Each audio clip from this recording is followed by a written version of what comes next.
मेला म्हणावं तर उठून बसते. दररोज झोपतो महाराज, पण कुठं जातो हेच पत्ता नाही. म्हणून याला नवलावा म्हणायचं. या परमात्म्याचा नवलावा काही माहित नाही. झोपी गेला, मेला म्हणा तर उठून बसतोय, काय पत्ता नाही कोणाला. कित्येक दिवस असं झोपी चालू आहे. नवल केवढे केवढे नकळे कानबाचे कोळे. या प्रत्यक्षाचा नवला वाटला. चरित्राचा तर तुम्हाला नवला वाटणारच आहे. याच्यासारखा कोणीच प्रकारच्या जगामध्ये नाही.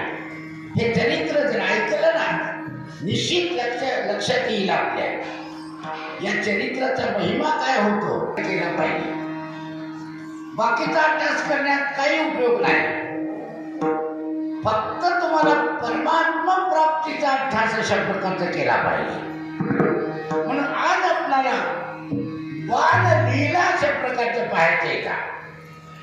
पृथ्वी त्रस्त झाली आणि ती पृथ्वी गाय रूपाने अशा प्रकारचं ब्रह्मदेवाला अशा प्रकारचं असणार आणि शरण गेलेले मला हे पाप सहन होत नाही.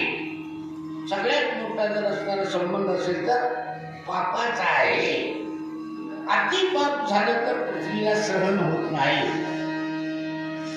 त्याप्रमाणे सगळे जण अशा प्रकारचे असणारे ब्रह्मदेव, इंद्रदेव, नारद महर्षी भगवान शंकराकडे गेले. भगवान शंकर सहित अशा प्रकारचं असणार भगवान विष्णूकडे अशा प्रकारचं असणार गेलेले आणि त्या ठिकाणी हा प्रश्न मांडलेला आहे.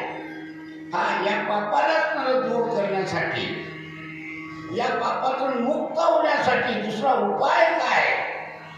तर हाच एक उपाय आहे. आणि म्हणून विष्णूने असणार त्या ठिकाणी वचन दिलेलं आहे की भगवान परमात्मा